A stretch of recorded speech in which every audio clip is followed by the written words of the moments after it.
He's frightened, and that he's very uncertain as to not only what is happening next, but what direction his life is going.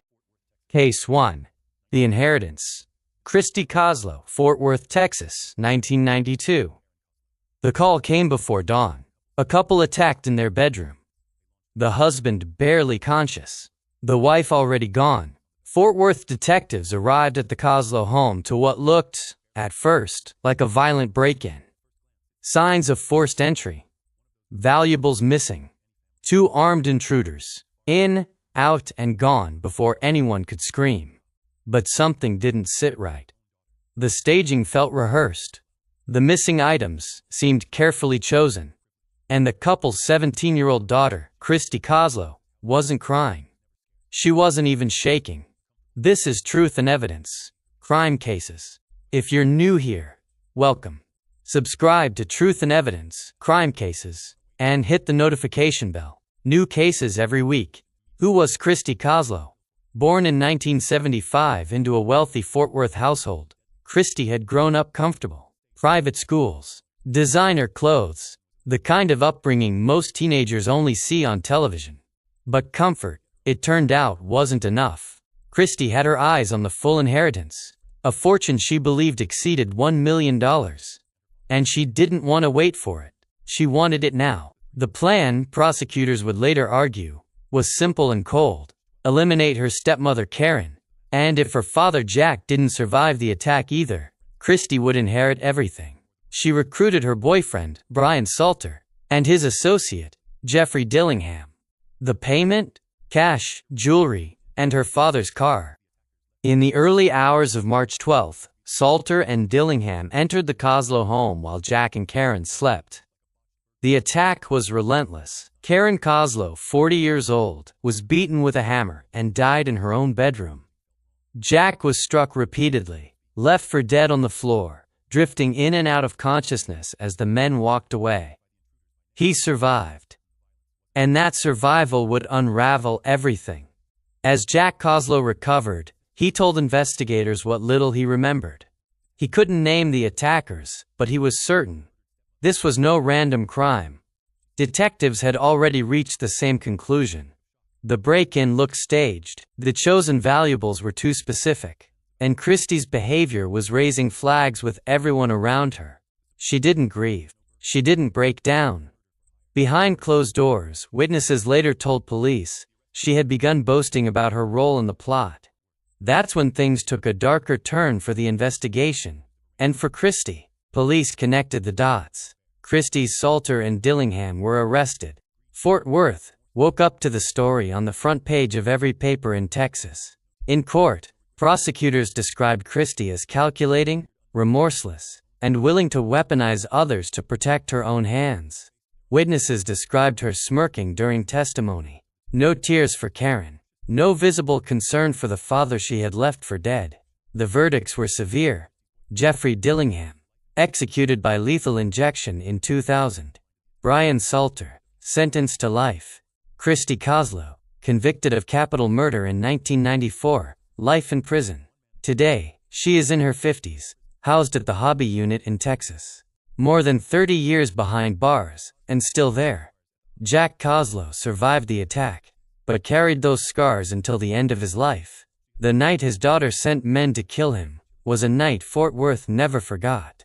Sometimes the most dangerous threat doesn't come from a stranger breaking your door down. Sometimes it comes from the person who already has a key. Like, I was scared and I was like cribbing, and then I had made the gun go off. Not purposely though, but like it went to the back of the room. Case 2. The Friends WHO saved her. Christine Paulia, Clear Lake City, Texas, 2003. 4 teenagers. A quiet suburban house. A summer afternoon that should have meant nothing. When officers arrived at the home on Millbridge Drive, what they found inside stopped even experienced investigators cold. Tiffany Rull, Marcus Purcella, Adelbert Sanchez, and Rachel Colarutis. All shot, all beaten, all dead. The living room looked like a war zone. It made no sense. until investigators found out who else had been in that house. Who was Christine Paolia? Born in 1986, Christine's early years were marked by loss and pain. Her father died in a workplace accident when she was still a toddler. A rare form of alopecia left her almost completely bald throughout childhood, forcing her to wear wigs while classmates laughed. By the time she reached Clear Lake High School, Christine had become an expert at disappearing into herself. And then Tiffany Rawle and Rachel Colarutis found her. They gave her makeovers, taught her to carry herself, opened their social circle, and handed her a place inside it. Within months, Christine had been voted Miss Irresistible by her classmates, a transformation so complete it felt like a second chance at life. But the wounds underneath never fully healed. As Christine got older, depression tightened its grip.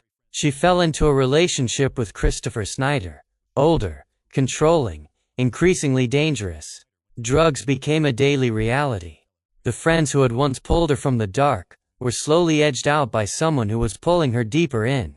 On July 18, 2003, Christine and Snyder drove to Tiffany's house.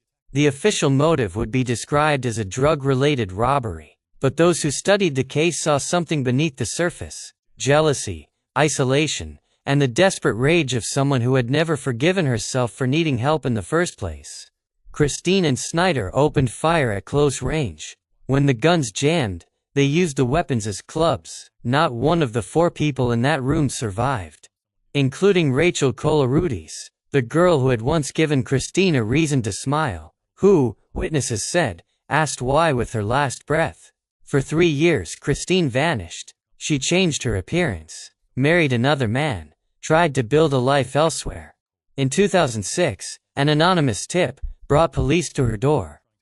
At trial, Christine claimed she had no memory of the killings. The prosecution dismantled that defense methodically, presenting evidence of intent and planning. In 2009, Christine Paolia was convicted of capital murder and sentenced to life without parole. Christopher Snyder never stood trial. He took his own life as police closed in. Today she is 39, serving her sentence at the Mountain View unit in Texas. The 4 friends she murdered are remembered not for how they died, but for the kindness they showed, the kindness that was repaid with bullets. Case 3. I Hate You. Tyler Witt, El Dorado Hills, California, 2009. 3 words, written in a letter, sent to the woman who raised her. I hate you. That note, delivered by 14-year-old Tyler Witt to her mother, Joanne, was the last thing Joanne Witt would ever read from her daughter before everything ended. Joanne Witt was a single mother and engineer who had raised Tyler alone in El Dorado Hills, a suburb built for quiet, comfortable lives. She was protective, structured, determined to keep her daughter on the right path. That determination became a battleground when Tyler met Stephen Culver, a man nearly a decade her senior. Joanne reported him for statutory rape. For Tyler, that wasn't protection. That was war. By the night of June 11th, Tyler and Culver had a plan. While Joanne slept, Culver entered her room and stabbed her more than 20 times. Tyler was present, involved in the planning, there during the attack, and active in the cover-up that followed. The pair staged it as a suicide pact, a story designed to explain away a murder. It came apart almost immediately. Inconsistencies in their accounts, forensic evidence that didn't match. Within days, both were in custody. Tyler pleaded guilty to second-degree murder and received 15 years to life. Stephen Culver, convicted of first-degree murder, received 26 years to life. But in 2022, after 14 years behind bars, Tyler was granted parole. By 2023, she had walked out of prison, now going by the name Charlie. In a 2024 interview, she spoke about her crime, her growth, and the weight she carries. She did not minimize what happened. She did not ask for sympathy. Joanne Witt died, trying to protect her daughter. That is the fact that outlasts everything else. Some battles between parents and children are painful, messy, and unresolved. This one ended in the worst way a family story can end. Maybe 10, 15 years into my sentence, I really didn't even understand what happened. Honestly, I sat and tried to figure it all out. Case 4. The Bible Teacher. Paula Cooper, Gary, Indiana, 1985. Ruth Pelkey opened her door to 4 teenage girls who said they wanted Bible lessons. She believed in second chances, in the possibility of guiding young people towards something better. She welcomed them inside. It cost her everything. Who was Paula Cooper? 15 years old, a childhood defined by severe abuse and neglect, a life already bent badly out of shape by the time she walked up Ruth Pelkey's front steps. That afternoon, Paula and her 3 companions, Karen Corder, Denise Thomas, and April Beverly, had a motive as thin as it was devastating.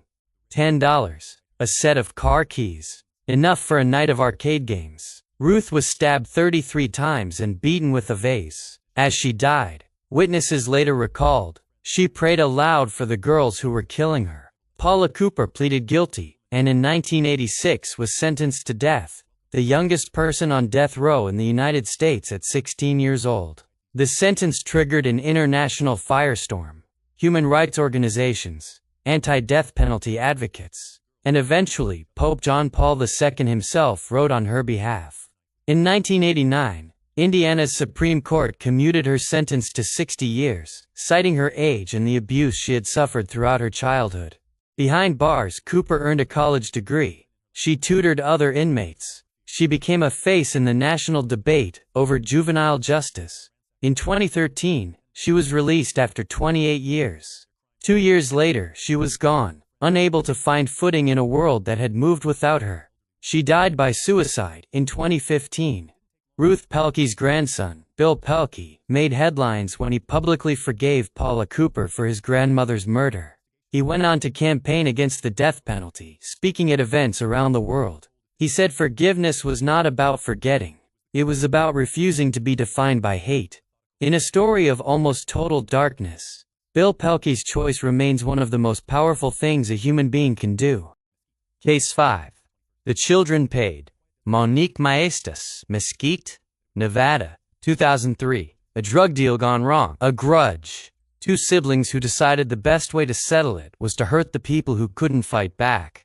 3-year-old Christina Maestas and 10-year-old Brittany Bergeron were at home alone when Monique Maestas and her 19-year-old brother Beau came through the door. The children were attacked in their beds.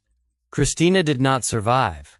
Brittany, gravely injured, paralyzed from the waist down, summoned everything she had left and told police exactly who had done it.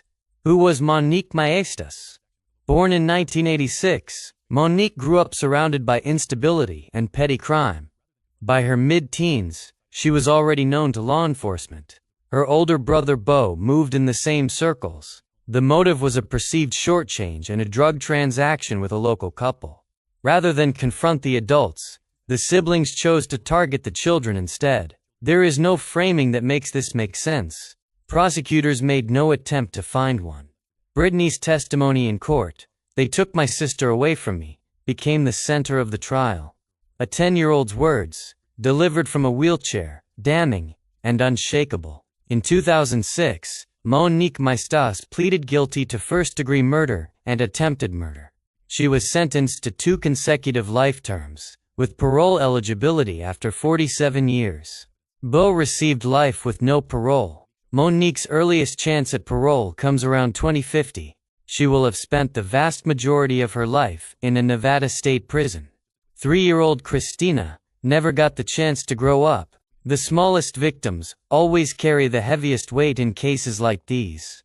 This is Truth and Evidence, Crime Cases. If this content matters to you, share it and subscribe so you never miss a case. Case 6. The New Girl. Sarah Cobb, East Moline, Illinois, 2005. Adrienne Reynolds had just moved to Illinois. New school, new start, new friends. She was 16, an aspiring singer, and by every account, warm, open, and genuinely excited about what came next. She didn't know that one of the people welcoming her in had already started writing about how much she hated her. Who was Sarah Cobb?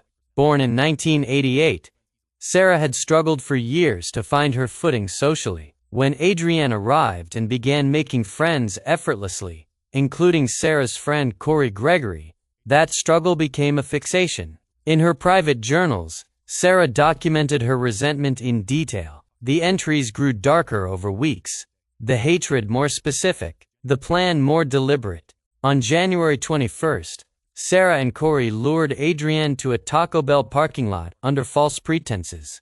In a parked car, Sarah attacked her, strangling her while Corey assisted. But what investigators discovered next elevated the case into something colder than a burst of teenage rage.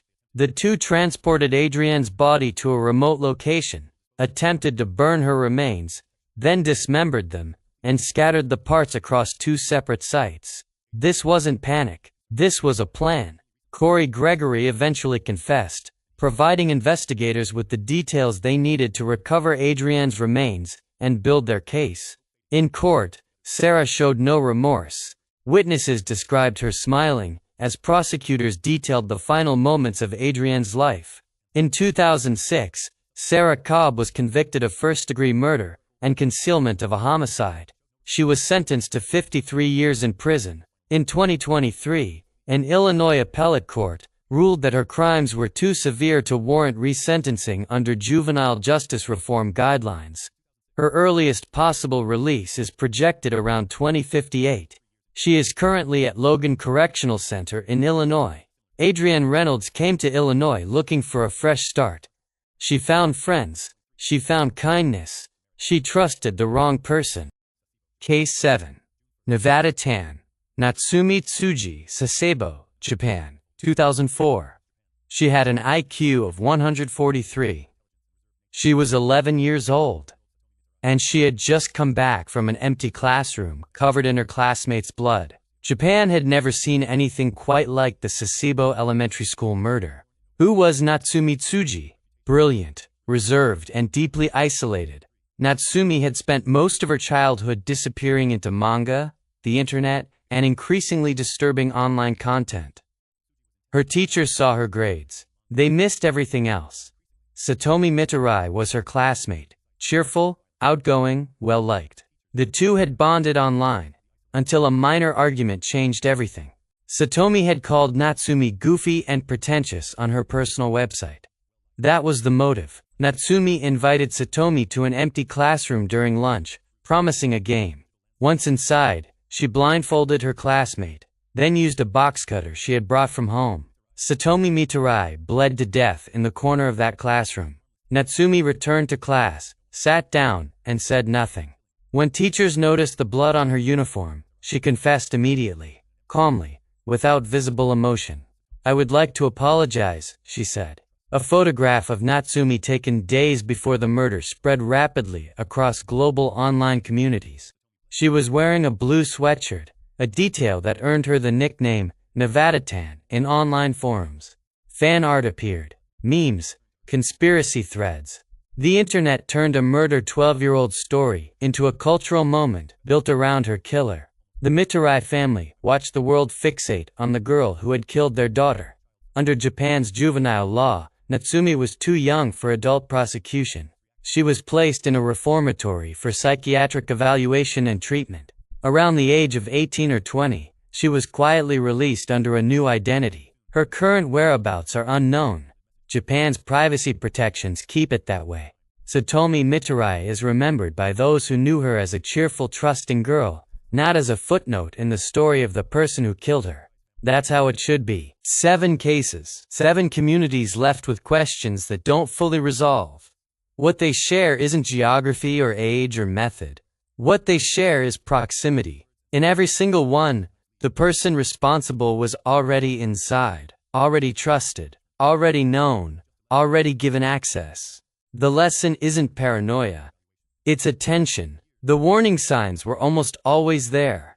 The journals, the coldness, the conversations that went one step too far, the silences that lasted a beat too long. We can't see everything, but we can pay closer attention to the people we love and make sure they know, whatever they're carrying, they don't have to carry it alone. That's what these cases leave behind.